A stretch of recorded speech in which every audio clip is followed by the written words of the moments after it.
అందరికీ నమస్కారం. తెలుగు కథామాలకు స్వాగతం. ఎద్దనపూడి సులోచనారాణి గారు రాసిన సౌగంధి నవల చదువుకుంటున్నాము. మర్నాడు ఉదయం 10 గంటలకల్లా వినోద్ కారు తీసుకుని వచ్చాడు. లక్ష్మి సౌగంధి రానని అంటున్నా బలవంతం చేసి బయలుదేరదీసింది. ఒక్కదానివే ఇంట్లో ఏం చేస్తావు?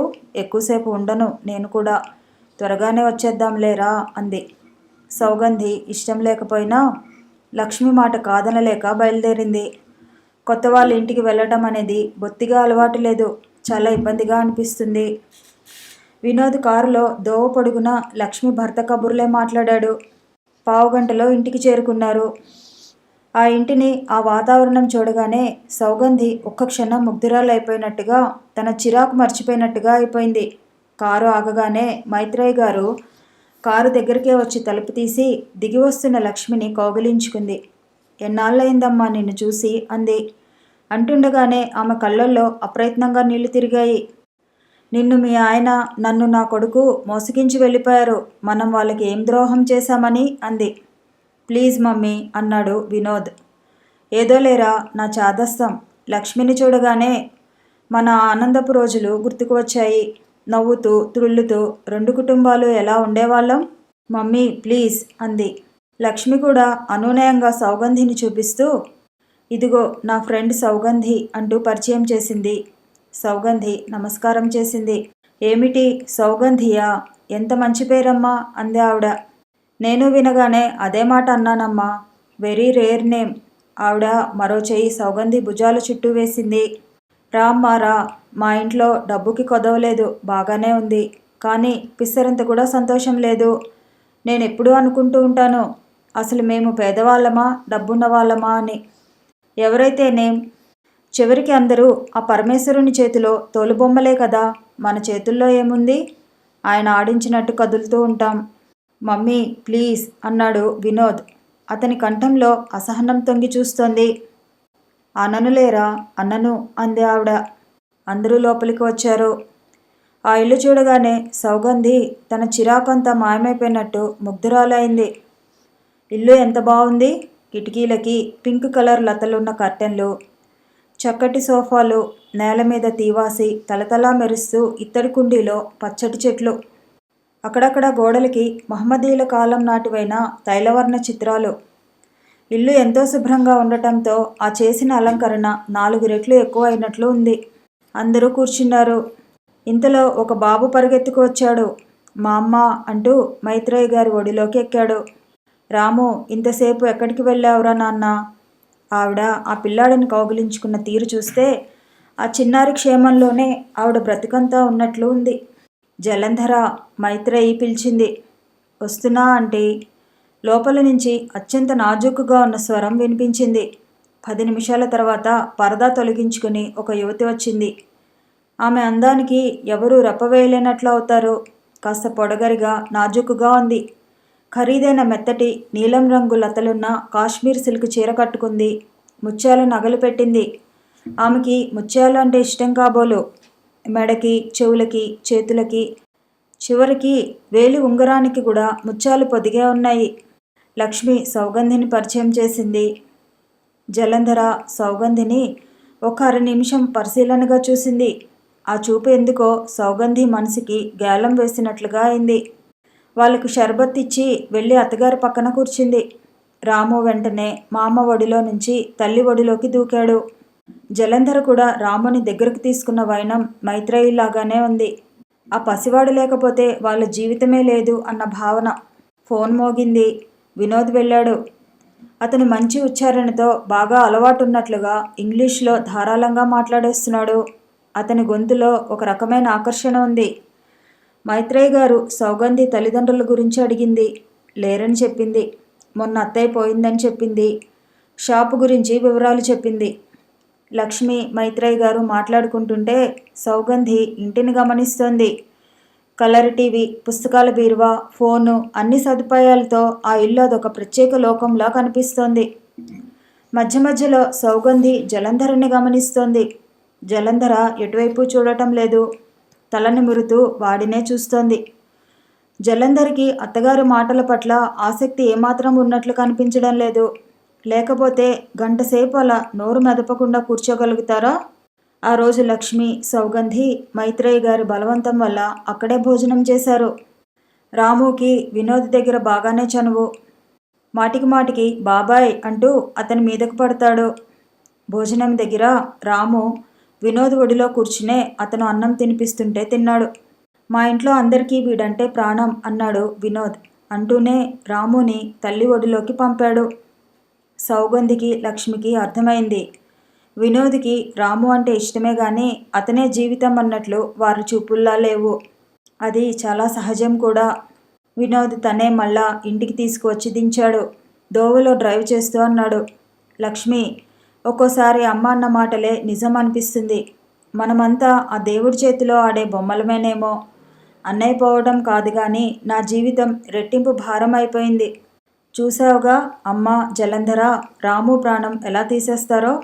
వాళ్ళ అతిగారాబంతో వాడు పెద్ద అయితే ఎలా తయారవుతాడో అని నాకు భయంగా ఉంది. అవును వినోద్ అంది లక్ష్మి. వినోద్ వాళ్ళని దించి కాసేపు కూర్చుని వెళ్ళిపోయాడు. వెళ్ళడానికి అయిష్టంగా లేస్తూ, లక్ష్మి, ఒక్కొక్కసారి ఇల్లు నాకు చాలా విసుగు వస్తుంది. ఇంటికి వెళితే ఏముంటుంది? ఎంతసేపు అమ్మ, జలంధర, అన్నయ్య లోకం తప్ప ఈ లోకంలో ఉండరు. ఇల్లంతా ఏమిటో నిశ్శబ్దం. ఇక్కడ నీ పిల్లలు చూడు ఎంత సహజంగా ఉన్నారో. వచ్చినప్పటి నుంచి చూస్తున్నాను. వారి బొమ్మలు, వారి ఆటలు, నవ్వులు తప్ప వారిద్దరూ ఇటు రానే రావటం లేదు. నువ్వు పెళ్లి చేసుకో వినోద్ అంది లక్ష్మి. పెళ్ళా? నేనా? వెళ్ళడానికి లేవబోతున్న అతను ఆగిపోయాడు. పెళ్లి చేసుకుని తీసుకువచ్చిన అమ్మాయిని నేనేం సుఖపెడతాను లక్ష్మి. ఈ శ్మశానంలోకి మరో అమ్మాయిని తీసుకురావటం నాకేమాత్రం ఇష్టం లేదు. ఈ జన్మలో నాకు పెళ్లి యోగం లేదు. అది ఇక్కడ వ్రాసి ఉంది అంటూ నుదుటి మీద వేళ్లతో రాసి చూపించాడు. వస్తాను. అతను వెళ్ళబోతూ సౌగంధి దగ్గర ఆగి, మీరు నన్ను క్షమించాలి సుమా. ఈరోజు సెలవు అంతా మిమ్మల్ని బాగా బోరు కొట్టించాను. నన్ను తిట్టుకుంటున్నారా అన్నాడు. అబ్బెబ్బే లేదు లేదు అంది సౌగంధి. అతన్ని కారు వరకు పంపి లక్ష్మి తిరిగి వస్తూ, పాపం వినోద్ అంది. వినోద్ని చూస్తుంటే నాకు జాలి వేస్తోంది. అతని జీవితం నిజంగా సమస్యే అంది. అవును అంటూ అంగీకరించింది సౌగంధి. వినోద్ పెళ్ళి ఒక సమస్యే. ఆ అమ్మాయి వచ్చి వీరితో కలవలేదు. ఇతను వీళ్ళని వదిలి వేరే వెళ్ళడు. ఏమిటో ఆ మైత్రేయి గారు చెప్పింది నిజమేనేమో. అందరం ఆ పరమేశ్వరుని చేతిలో తోలుబొమ్మలమేమో అనుకుంది. సౌగంధి కళ్ళ ముందు మాటికి మాటికి అందంగా ఉన్న ఆ ఇల్లే గుర్తుకొస్తోంది. కానీ అంతలోనే అపశృతిలా ఆ ఇంట్లో రామకృష్ణ మరణ వృత్తాంతం కూడా గుర్తుకొస్తోంది. ఆ రాత్రి సౌగంధికి విచిత్రమైన కల వచ్చింది. తను ఆ ఇంట్లో తిరుగుతుంది. రామకృష్ణ వెంటబడుతున్నాడు. ఉలిక్కి పడి లేచింది. ఒంటి నిండా చెమటలు తెగ కారుతున్నాయి. లేచి మంచినీళ్ళు తాగి వచ్చి పడుకుంది. రోజులు గడిచిన కొద్దీ రాను రాను అనుకోకుండా సౌగంధి, వినోదుల మధ్య పరిచయం పెరిగిపోసాగింది.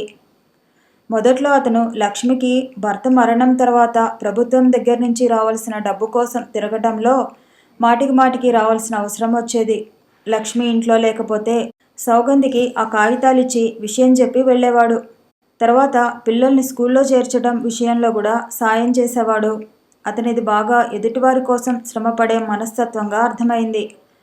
ఒక్కోసారి కాగితాలు లక్ష్మికి వెళ్ళడం వీలు కాకపోతే సౌగంధి తనే అతని ఆఫీస్కి వెళ్ళి ఇచ్చేది. ప్లాస్టిక్ సామాన్ తయారు చేసే ఇండస్ట్రీ ఉంది అతనికి. రామకృష్ణ డబ్బంతా అందులోనే పెట్టుబడి పెట్టాడని తల్లికి కునుకట. జలంధర తనని అర్థం చేసుకుంది కాబట్టి ఆమెతో ఏ రకమైన పేచీ లేదని అన్నాడు. నేనెలాగూ పెళ్లి చేసుకోను, ఎలాగూ ఇదంతా రాముదే అనేవాడు. క్షీరసాగరం గారు ఈ మాట విని బాగా మందలించారు. వినోద్, త్యాగానికి కూడా ఒక హద్దంటూ ఉంటుంది. తనకి మించిన ధర్మం లేదని పెద్దలు ఎప్పుడో చెప్పారు. నువ్వు మీ వాళ్ళకి సాయం చేయి. దానికోసం నీ జీవితం పణం పెట్టుకోవటం మంచిది కాదు. ఎంతైనా ఎవరి సంసారం వారికి ఉండాలి అన్నాడు. మమ్మీకి నేను పెళ్ళి అయిపోతే మారిపోతానని భయం. కనీసం ఆమె ఉన్నవరకైనా నేను చేసుకోలేను అంకుల్ అన్నాడు. అది కూడా సరైన నిర్ణయం కాదు అన్నారాయన. అప్పుడప్పుడు వస్తుండటంతో వినోద్కి చనువు బాగా పెరిగింది. అంకుల్, ఇలా చేస్తే ఈ షాపు ఎప్పటికి అభివృద్ధి చెందుతుంది? ఏం చేయమంటావు? మాకు తెలిసినట్లుగా మేము చేస్తున్నాం అన్నాడు. నేను కొన్ని సలహాలు చెబుతాను. సౌగంధి గారికి అభ్యంతరం లేకపోతే పాటించి చూడమనండి అన్నాడు. సౌగంధి నాకేం అభ్యంతరం లేదు అంది. ఒక వారం రోజుల్లో వినోద్ వారికి ఒక పెద్ద ఆర్డర్ వచ్చేలా చేశాడు. రెడీమేడ్ దుస్తులు కుట్టి స్టేట్స్కి ఎగుమతి చేయటం. టైలర్స్ని అతనే పిలిపించాడు. కావలసిన బట్ట అతనే తెచ్చాడు. ఒక నెల రోజుల్లో షాపు రూపమే మారిపోయింది. నెల రోజుల కిందట గుడ్డి దీపం వెలుగులో ఏదో సందులో ఒక చిన్న బట్టల దుకాణంలా ఉండే షాపు ఆ సామానంతా తీసేబడిపోగా అత్యంత అధునాతనమైన ఆకర్షణీయమైన ఫర్నిచర్తో షాపులోకి వచ్చేవారు కూర్చోడానికి రంగురంగుల స్టూల్స్తో గ్లాస్ డోర్స్తో చూడముచ్చటగా ఉంది. ఇదివరకు మధ్యాహ్న వేళ బట్టలు పట్టుకుని వచ్చే ఆడవాళ్లు తగ్గిపోయి ఇప్పుడు కారులో వచ్చి ఆర్డర్ ఇచ్చి వెళ్లేవాళ్ళు ఎక్కువయ్యారు. కుట్టుకూలీలు రెట్టింపైనాయి. సౌగంధి భయపడింది. కానీ అది అనవసరమైన భయం అని వినోద్ చెబుతూనే ఉన్నాడు. మనం కస్టమర్స్ని నిరాశపరచకుండా ఉన్నంతసేపు వ్యాపారానికి ఢోకా ఉండదు. తర్వాత రాబడి పెరగాలంటే ఉన్నవారికి అవసరమైన వ్యాపారమే చేయాలి. డబ్బు ఎవరి దగ్గర ఉంటుందో వారికి ఉపయోగపడేటట్టు చూడాలి అనేవాడు. ఖరీదు ఎక్కువ అని గునిసేవారి కంటే నాలాంటి డ్రెస్ ఇంకెవరికి ఉండకూడదు అనే మనస్తత్వమే కనిపించసాగింది. వాళ్ళు అందంగా కనిపించాలి, అదే ప్రాధాన్యత. డబ్బు గురించిన ప్రాధాన్యత ఆ తర్వాతే. ఆ విధంగా చూస్తుండగానే షాపు పేరే కాకుండా గ్లామర్ కూడా పెరిగింది. ఒక్కోసారి రెడీమేడ్ డ్రెస్సెస్ తయారు చేసేందుకు బట్టలు కొనడానికి వినోద్ సౌగంధిని వెంట తీసుకువెళ్ళేవాడు. ఇదివరకు షాపులో ఒక పక్క టైలరింగ్ సెక్షన్ లేదు. దానికోసం వేరే ఇల్లు అద్దెకి తీసుకున్నారు. సౌగంధికి హఠాత్తుగా జీవితం ఆనందంగా, ఉత్సాహంగా, అక్షరాలా కోరుకున్న విధంగా ఉన్నట్లు అనిపించసాగింది. అనుక్షణం షాప్కి ఏం చేయాలో అనే ఆలోచనే. అసలు ఆ మిషుతో ఫోన్ చేస్తాడు. ఆ తర్వాత గంటల సేపు కబుర్లు. దాంట్లో వ్యాపారాల గురించి, అందాల గురించి, ఆడవాళ్ళ గురించి ఎన్నెన్నో. సౌగంధి పరీక్ష రాసింది. ఫలితాలు వచ్చాయి. ఆ రోజు షాపు అప్పుడే తెరిచారు. వినోద్ కారు ఆగింది. ఇంత పొద్దుటే వచ్చాడేమిటి అని ఆశ్చర్యపోయింది. అతని చేతిలో పేపర్ ఉంది. కంగ్రాచ్యులేషన్స్ వస్తూనే అతను సౌగంధిని నడుం పట్టి పైకెత్తి గిరగిరా తిప్పేశాడు. వినోద్ వినోద్ అతని భుజాల మీద చేతులానించి ఆనందంగా అరిచేసింది. అతను దింపాడు. ఐఎమ్ సారీ, నేను చాలా అతిగా ప్రవర్తించాను కదూ. ఏమిటో పేపర్ చూడగానే చాలా ఆనందం కలిగింది. మీరు ఇన్ని పనులు చేస్తూ షాపు సంగతి చూస్తూనే పరీక్ష వ్రాశారు. మంచి ఫలితం తెచ్చుకున్నారు. ఇది కేవలం మీ పట్టుదలే. పట్టుదలతో దేనినైనా సాధించే వాళ్ళంటే నాకు చాలా ఇష్టం. I love them. అంటే ఐ లవ్ యూ అన్నమాట. అతను హఠాత్తుగా ఆగిపోయాడు. ఓ, నేను హద్దులు దాటి మాట్లాడేస్తున్నాను కదూ. I'm sorry. సౌగంధి చేతి మీద తట్టి అతను గిరుక్కున వెనక్కి తిరిగి వెళ్ళిపోయాడు. సౌగంధి ముగ్ధురాలైనట్లు చూస్తుండిపోయింది. మనసు సంతోషంతో పావురా ఈకల అతి తేలికగా, సున్నితంగా ఎక్కడికో తేలిపోతోంది. వినోద్ మాటలు చెక్కిళ్ళు కందిపోయేలా చేసినాయి. ఆ రోజంతా చాలా ఆనందంగా అనిపించింది. ఒకటి, పరీక్ష పాస్ అయినందుకు. రెండు, వినోద్ నోటి వెంట అనుకోకుండా అలాంటి మాట విన్నందుకు. కానీ తనకి ఆ అర్హత ఉందా? తను ఎక్కడున్నా వత్సల్ సొత్తు కాదా? అవును, అది నిజమే. అసలు వత్సల్ ఎలా ఉన్నాడు? తను చూసి చాలా రోజులైంది. అతను తన మీద బాగా కోపం తెచ్చుకుని భీష్మించుకున్నాడు. అందుకే ఉలుకు పలుకు లేనట్టు ఉత్తరం లేదు. సౌగంధికి అతని అలక చూసి కోపం రాలేదు. మంచిది, కొద్ది నెలలు అలాగే ఉంటే మంచిది. తన షాప్ ఇంకా డెవలప్ అయితే అతను ఇది వదిలి రమ్మనమని అనగలడా? సౌగంధి వత్సలికి తను పాస్ అయినట్లు టెలిగ్రామ్ ఇచ్చింది. పోస్టాఫీసుకు వెళ్ళి ఇంటికి తిరిగి వచ్చేసరికి టెలిగ్రామ్ వచ్చి ఉంది. పరీక్షా ఫలితాలు చూశాను. కంగ్రాచ్యులేషన్స్ వత్సల్ అని ఉంది. సౌగంధి ఆ టెలిగ్రామ్ అప్రయత్నంగా పెదవులు కానించుకుంది. వత్సల్ వ్యక్తిత్వం ఇదే. ఎంత కోపం ఉన్నా మంచి జరిగితే అభినందించటం మానడు. బాధ వస్తే ఆ మనిషిని స్వాంతనపరచకుండానో ఉండడు. టెలిగ్రామ్ అటు నుంచి వచ్చింది, ఇటు నుంచి వెళ్ళింది. మళ్ళీ నిశ్శబ్దం, మౌనం. వత్సల్ దగ్గర నుంచి ఉత్తరం వస్తుందని చూసింది సౌగంధి. రాలేదు. అతను తనని బ్రతిమలాడే ప్రయత్నంలో లేడని సౌగంధికి క్రమంగా అర్థం కాసాగింది. ఇది అంత సంతోషించదగ్గ విషయంగా అనిపించలేదు. ఆ రోజు సాయంత్రం సౌగంధి బజారు నుంచి వస్తోంది. బాగా వర్షం పడుతోంది. పక్కనే కారు వచ్చి ఆగింది. తిరిగి చూస్తే వినోద్. నేను హారన్ కొడుతున్నాను, మీరు వినడం లేదు అన్నాడు తలుపు తెరుస్తూ. నేను వినలేదు అంది వచ్చి కూర్చుంటూ. అతను డ్రైవ్ చేస్తూ అడిగాడు, మీరు ఈరోజు ఎందుకో చిరాకుగా ఉన్నారు అన్నాడు. లేదే అంది. బుకాయించకండి, నాకు కాస్త ఫేస్ రీడింగ్ తెలుసు. నిజంగానా అంది అతని వైపు తల తిప్పి చూస్తూ. అతను తల ఊపాడు. మీకు ఏమనిపిస్తోంది నా ముఖం చూస్తుంటే అంది. ఎవరో మీకు అయిష్టమైన పని చేశారు. మీరు చిరాకుగా కనుబొమ్మలు చిట్లిస్తున్నారు. సౌగంధి పక్కన నవ్వేసింది. నేను చెప్పింది నిజమేనా? ఫేస్ రీడింగ్లో నాకు ఎన్ని మార్కులు వచ్చాయి? పర్వాలేదు, 100కి 60%. Thank you. వాన బాగా జల్లుగా పడుతోంది. హఠాత్తుగా ఇద్దరి మధ్య మాటలు ఆగిపోయినాయి. ఒకరికి ఒకరు సన్నిహితంగా ఉన్న విషయం గుర్తుకు వచ్చింది. వినోద్ మెల్లగా చేయి చాచి సౌగంధి చేయి తన చేతిలోకి తీసుకున్నాడు. బుగ్గకి ఆనించుకున్నాడు. మొన్న మీకు నా మీద కోపం వచ్చిందేమోనని భయపడ్డాను అన్నాడు. సౌగంధికి ఏం చెప్పాలో తోచలేదు. ఆ సంఘటన అప్రయత్నంగా జరిగి ఉండవచ్చు, కానీ అలాంటిది జరగటం అనేది తనకి ఏమాత్రం ఇష్టం లేదు. అది అతనికి చెప్పడం ఎలా? చాలా మొహమాటంగా అనిపిస్తోంది. సౌ అతను పిలిచాడు. సౌగంధి అంతెత్తున ఎగిరిపడ్డట్టే ఉలికిపాటు చెందింది. అతను నవ్వాడు. నాకెలా తెలుసా అనా? లక్ష్మి పిలుస్తుండగా విన్నాను. లక్ష్మి మీ గురించి చెప్పింది. అంటే అంది. అదే వత్సల్ గురించి. అతను చాలా మంచివాడని, మీరంటే అతనికి చాలా ఇష్టమని. సౌగంధి మామూలుగా అయింది. అదే గనుక వినోద్ వత్సల గురించి వ్యతిరేకంగా ఏదన్నా అని ఉంటే వెంటనే కారు ఆపమని దిగి వెళ్ళిపోయి ఉండేది. థ్యాంక్ గాడ్, అతను వత్సల గురించి చాలా గౌరవంగా మాట్లాడుతున్నాడు. వినోద్ అంటే గౌరవం రెట్టింపైంది. నన్ను మీరు క్షమించాలి. నా మనసులో ఒక దుష్టబుద్ధి ప్రవేశించింది. అదేమిటో తెలుసా? ఏమిటి? నాకు తెలియకుండానే మీ గురించి ఆలోచించటం. మొన్న ఆఫీసుకు బయలుదేరాను కారులో. మీరు ఈసరికి ఏం చేస్తుంటారా షాప్లో అని అనుకున్నాను. ఆ తర్వాత ఆలోచన పరంపర. మీరు మా ఇంటికి రావటం, నేను షాపుకి సాయం చేయటం ఎంతగా అయిందంటే నాకు తెలియకుండానే మీ సందు చివరి వరకు వచ్చేసాను. ఎదురుగా సౌగంధి అని షాపు పేరు చూడగానే ఉలిక్కిపడ్డాను. మీరెక్కడ నన్ను చూస్తారా అని భయం వేసింది. గబాల్న రివర్స్ చేస్తూ ఆ తొందరలో ఒక ముసలావిడికి కారు గుద్ది ఆవిడని హాస్పిటల్కి వెళ్ళమని 200 చేతిలో పెట్టి ఆ వీధిలో నుంచి దూసుకు వచ్చేశాను. వినోద్ ఎంత బాగా చెబుతాడంటే అచ్చు ఆ దృశ్యం మనం చూసినట్టే ఉంటుంది. సౌగంధి నవ్వింది.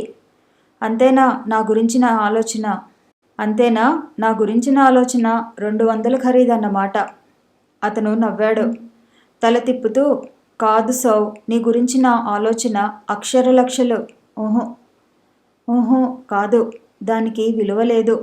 అంటే అంది. కారు అప్పటికే ఇంటి దగ్గరకు వచ్చింది. వినోద్ ఆపు చేస్తూ, నీ గురించి ఆలోచిస్తే నా మనసంతా ఆనంద సాగరం అవుతుంది. బాధలు సమస్యలన్నీ ఎటుపోతాయో తెలియదు. చాలా హాయిగా ఉంటుంది. ఈ ఆత్మానందం ఉందే, దీనికి వెలకట్టగలిగిన షరాబు ఇంతవరకు ఈ ప్రపంచంలో పుట్టలేదు. వస్తాను, బై అన్నాడు.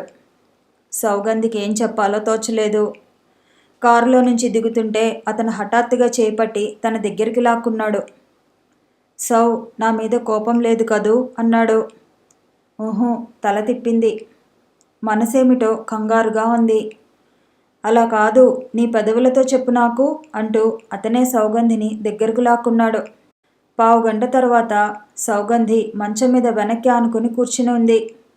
వినోద్ స్పర్శ ఇంకా ఆమె పెదవుల్ని వదిలి వెళ్ళటం లేదు. అతని ఆవేశం ఆ సుడిగాలిలా చుట్టేయటం ఎందుకో ఆనందంగా కంటే రవంత భయంగానే అనిపించింది. ఏమిటో ఈ ద్వైధీభావం, ఆనందం, భయం, ఇష్టం, అయిష్టం, మధురం, గరళం, అన్ని భావాల సమ్మేళనం ఇది. ఇంతవరకు ఎప్పుడూ అనుభవం కాలేదు. 2 రోజులు గడిచాయి. వినోద్ రాలేదు, ఫోను చేయలేదు. సౌగంధికి అతను మర్నాడు కనుకొస్తే చెడామడా దులిపేయాలని అనిపించింది.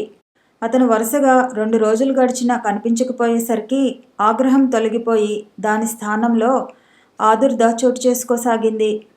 ఏమైంది వినోద్కి? ఒక్కరోజు కూడా కనిపించకుండా ఉండడే. తనే ఫోన్ చేద్దామని అనుకుంది. ఫోన్ తీసి కూడా మళ్ళీ అంతలోనే విరమించుకుంది. లక్ష్మి షాప్లో కొత్తగా వచ్చిన ప్యాకెట్స్ సర్దుతూ, వినోద్ ఏమయ్యాడు? కంటికే కనిపించలేదు. అహుజా కంపెనీ వారి నుంచి 1,50,000 ఆర్డర్ వచ్చింది. డ్రెస్సెస్ పంపాలి అంది. సౌ, వినోద్ నీతో ఏమైనా చెప్పాడా? అర్జెంట్ పని ఉంది రానని అని అడిగింది లక్ష్మి. లేదు, నాకేం చెప్పలేదు అంది సౌగంధి. ఆ సాయంత్రం లక్ష్మి పిల్లల్ని స్కూల్ నుంచి తీసుకురావడానికి వెళ్ళింది. కస్టమర్స్ అప్పుడే వచ్చి వెళ్ళారు. పనిపిల్ల వాళ్ళు పడేసిన డ్రెస్సులు ప్యాకెట్లలోకి సర్దుతోంది. సౌగంధి డబ్బు లెక్క చూస్తోంది. ఇంతలో పనిపిల్ల పరిగెత్తుకు వచ్చి, అమ్మా, వినోద్ బాబు గారు వచ్చారు అంది. సౌగంధి తల ఎత్తి చూసింది. వినోద్ వచ్చిన మాట వాస్తవమే, కానీ అతను లోనికి రాలేదు. అద్దాల తలుపు వెనకే నిలబడ్డాడు. ఎప్పటిలా హలో అంటూ తలుపు తీసుకుని రాలేదు. సౌగంధి పనిపిల్లని వెళ్ళి తలుపు తీయమని పురమాయించింది. పనిపిల్ల పరిగెత్తి తలుపు తీసి పట్టుకుంది. అతను అప్పటికి కూడా లోపలికి రాలేదు. అక్కడే నిలబడ్డాడు. ఒక్క క్షణం సౌగంధి, వినోద్ ఒకరినొకరు చూస్తుండిపోయారు. నాకు లోపలికి ప్రవేశం ఉందా? వినోద్ అడిగాడు. వినోద్, సిల్లీగా మాట్లాడొద్దు ప్లీజ్ అంది. అవతల పనిపిల్ల చాలా కుతూహలంగా మాటలు వింటోంది. అది ఒక శిశింద్రి. ఉన్నమాటికి 4 కలిపి చెబితే గానీ దాని నాలిక దురద తీరినట్టు పిట్టలా వాగేస్తుంది. ఇంతలో 3 ఆడవాళ్ళు కస్టమర్స్ వచ్చారు. సౌగంధి వెళ్ళి వాళ్ళకి డ్రెస్సెస్ చూపిస్తోంది. వినోద్ లోపలికి రాక తప్పలేదు. అతను ఎప్పట్లా వచ్చి సరాసరి సౌగంధి టేబుల్ ఎదురుకుండా ఉన్న కుర్చీలో కూర్చోలేదు. తను కూడా ఏదో కొనడానికి వచ్చిన అపరిచిత వ్యక్తిలా ముభావంగా ప్యాంటు జేబులో చేతులుంచుకొని షోకేసుల్లో తగిలించిన డ్రెస్సెస్ చూస్తూ నిలబడ్డాడు. సౌగంధి వచ్చిన ఆడవారికి కావలసిన డ్రెస్సులు ఇచ్చి బిల్లు వ్రాసుకొని డబ్బులు తీసుకుని పంపేసింది. వాళ్ళు వెళ్ళిపోవడంతో షాప్లో నిశ్శబ్దం ఏర్పడింది. సౌగంధి, వినోద్ మధ్య మౌనం అడ్డుగోడలా ఉంది. సౌగంధి డ్రాయర్ లాగి కాగితాలు సర్దుతోంది.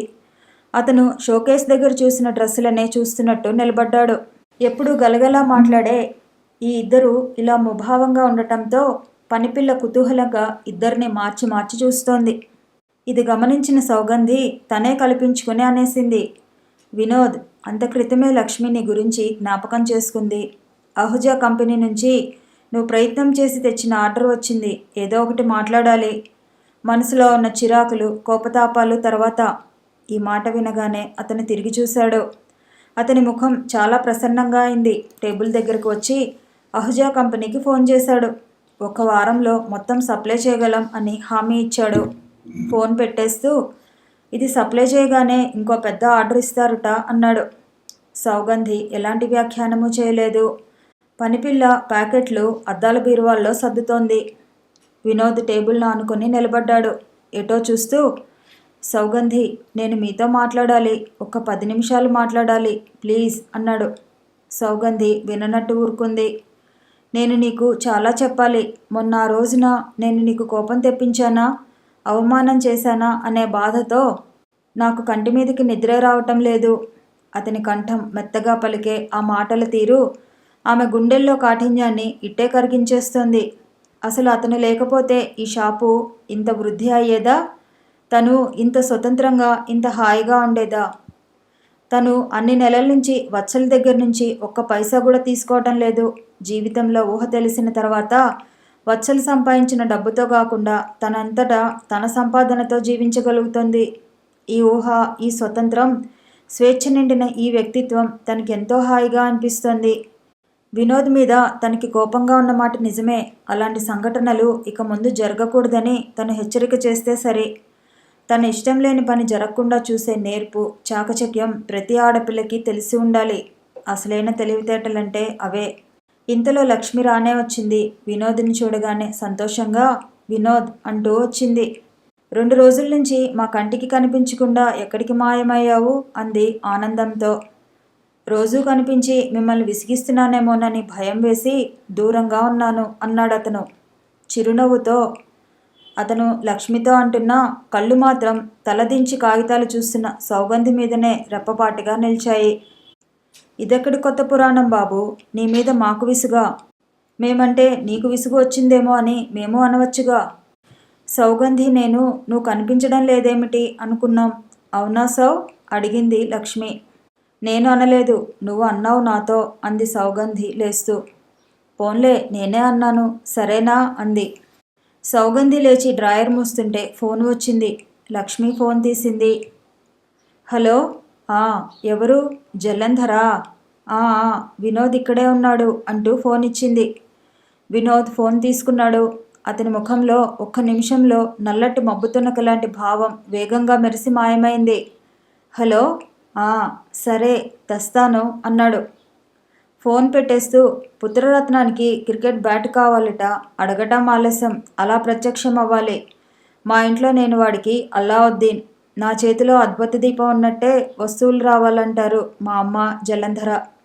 రాముని మీరంతా కలిసి బాగా గారాబం చేసి పాడు చేస్తున్నారు వినోద్ అంది లక్ష్మి మందలింపుగా. ఆ మాట అమ్మకి చెప్పు, నేనంటే నీకు పిల్లలంటే ప్రేమ లేదు అంటూ చంపేస్తున్నారు నన్ను. నేనేం చేయాలి లక్ష్మి? మా కుటుంబంలో మా అన్నయ్య మరణం ఒక విషాదం. నేను సంపాదించిన డబ్బు ఎవరి కోసం? వాళ్ళ కోసమేగా. దుబారా చేయను, మిగిల్చుకోను, వారి చేతుల్లో పోసేస్తాను. ఆ పైనంతా వారిష్టం. అదేమిటి వినోద్, నీ జీవితం అంటూ ఒకటి నీకు లేదా? అతను నిట్టూర్చాడు. అవును లక్ష్మి, నేను కూడా అప్పుడప్పుడు ఇదే ప్రశ్న వేసుకుంటాను. ఎంతసేపు అమ్మని జలంధరని ఓదార్చడం, ఆ పిల్లాడికి అన్నీ చూడటం, ఇదేనా నా జీవితం? నా ఆలోచనలు ఎప్పుడు వారి చుట్టూనే తిరుగుతూ ఉంటాయి.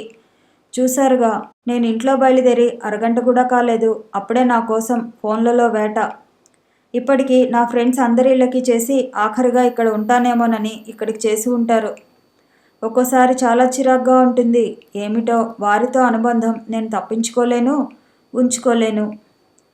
సౌగంధికి ఈ మాటలు వినడానికి కుతూహలంగానే ఉన్నా ఆ ప్రసంగం లక్ష్మీ వినోదుల స్వేచ్ఛా ప్రసంగం. వారిద్దరూ అయిన వాళ్ళు. తను ఎంతైనా పరాయి వ్యక్తి అక్కడ ఉండటం భావ్యం కాదని తలుపు తీసుకుని బయటకు వచ్చేసింది. సౌగంధి ఇంట్లోకి వచ్చేసింది. క్షీరసాగరం గారు భార్య ఊరిలో లేరు. బంధువుల ఇంటికి మద్రాసు పెళ్లికి వెళ్ళారు. కథ కొనసాగుతుంది. మళ్ళీ కలుసుకుందాము. ఈ వీడియో నచ్చితే లైక్ చేయండి, షేర్ చేయండి, కామెంట్ చేయండి, ఛానల్ని సబ్స్క్రైబ్ చేయండి.